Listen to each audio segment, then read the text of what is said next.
Halo semuanya, selamat datang di video pembelajaran bahasa Inggris. Pada video kali ini, kita akan mempelajari salah satu paro speech dalam bahasa Inggris, yaitu pronoun, atau yang biasa kita kenal dengan kata ganti dalam bahasa Indonesianya. Pada video ini kita akan mempelajari dua jenis pronoun, yaitu personal pronoun dan possessive pronoun. Oke, sebelum kita mempelajari bentuk-bentuk dari pronoun, sebaiknya kita mengetahui terlebih dahulu apa itu pronoun. Pronoun atau kata ganti adalah kata yang dapat menggantikan suatu kata benda pada sebuah kalimat yang berfungsi untuk menghindari pengulangan kata benda yang telah disebutkan sebelumnya. Jadi kata benda yang dimasukkan di sini bukan hanya benda-benda yang ada di sekitar kita, tetapi orang atau manusia itu juga termasuk kata benda. Kondisi, situasi itu juga termasuk kata benda. Oke, untuk contohnya, Nita is a smart student. She likes reading book. Oke, dari dua kalimat ini kita bisa lihat di kalimat pertamanya kita menggunakan subjeknya itu kita sebutkan namanya. Tetapi untuk kalimat keduanya kita tidak perlu atau tidak harus mengulang nama seseorang tersebut, tapi kita bisa gantikan dengan kata gantinya, yaitu kata gantinya she. She adalah kata ganti yang digunakan untuk dia sebagai perempuan. Nah, sekarang kita akan mempelajari salah satu jenis pronoun, yaitu personal pronoun. Personal pronoun ini terbagi menjadi dua, yaitu subjektif dan objektif. Subjektif dan objektif pronoun adalah kata ganti yang digunakan untuk mengganti kata benda yang berada di posisi subjek dan objek. Tetapi sebelum kita mempelajari lebih lanjut mengenai personal pronoun, sebaiknya kita mengetahui terlebih dahulu apa itu subjek dan apa itu objek. Oke, subjek adalah pelaku dan objek adalah korbannya, korban dari perlakuan si pelaku. Subjek berada di awal kalimat, sedangkan objek berada di akhir kalimat. Subjek berada sebelum predikat, sedangkan objek berada setelah predikat. Untuk contohnya, I eat fried rice. Oke, dalam kalimat ini pelakunya adalah I dan korbannya dari perbuatan si pelaku ini adalah fried rice-nya. I melakukan sesuatu, yaitu memakan fried rice atau nasi goreng. Makanya di kalimat ini yang menjadi subjeknya atau pelakunya I, sedangkan yang menjadi korban adalah fried rice-nya atau objeknya. Dan predikat pada kalimat ini adalah it. Oke, perhatikan pada kalimat ini I berada di awal kalimat dan berada sebelum predikat, yaitu it. Hal ini sesuai dengan penjelasan subjek di atas ini. Dan untuk objeknya dalam kalimat ini adalah fried rice. Fried rice berada di akhir kalimat dan berada setelah predikat, yaitu it. Predikat adalah kata kerja, primary auxiliary verb, dan modal auxiliary verb. Oke, apa itu kata kerja? Kata kerja adalah sebuah kata yang menunjukkan aktivitas atau kegiatan. Contohnya walk, run, go, read, cook, cry, dan semacamnya. Dan untuk primary auxiliary verb itu to be is, MR, was, were, do, thus, did, dan semacamnya.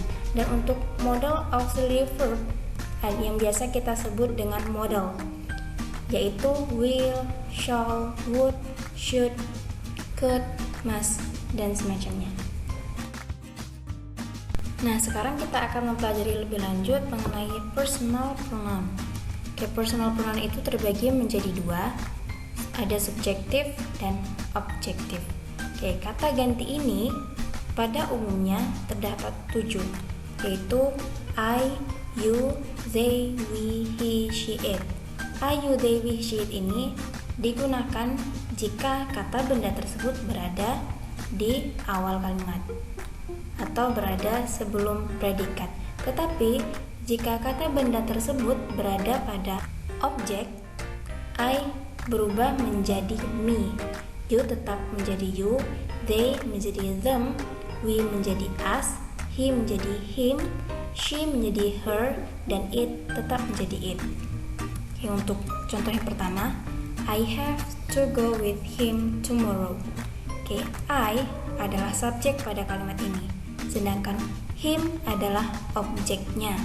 Oke, pada kalimat ini kita tidak menggunakan nama orang, melainkan kita langsung menggunakan kata ganti dari subjeknya dan kata ganti untuk objeknya. Untuk contoh yang kedua, he buys a bag for me. Oke, untuk kalimat ini juga kita langsung menggunakan kata ganti ya, bukan nama dari seseorang. Oke, untuk contoh yang ketiga, I visit my grandparents. They are at home. Oke, I di sini sebagai objek dan grandparents sebagai objeknya. Tetapi setelah koma ini kita menggunakan kata ganti untuk grandparents-nya, yaitu they. Karena pada kalimat kita sebaiknya tidak mengulang-ulang kata benda tersebut. Sebaiknya kita menggunakan kata gantinya, yaitu they. Kata ganti untuk grandparents. Nah, sekarang kita akan mempelajari bentuk kedua dari pronoun, yaitu possessive pronoun.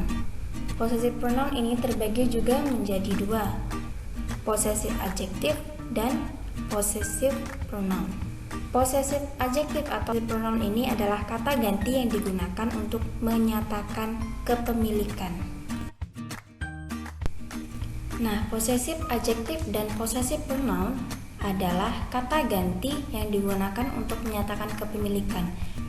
Keduanya mempunyai fungsi yang sama, yaitu menyatakan kepemilikan. Bedanya, possessive adjective ini diikuti oleh noun atau kata bendanya. Sedangkan possessive pronoun biasanya jika kita menyatakan benda tersebut atau menyatakan kepemilikan dari benda tersebut, kita tidak harus mengungkapkan atau menyebutkan bendanya. Bisa juga kita menyebutkan bendanya, tetapi possessive pronoun ini diletakkan setelah predikat.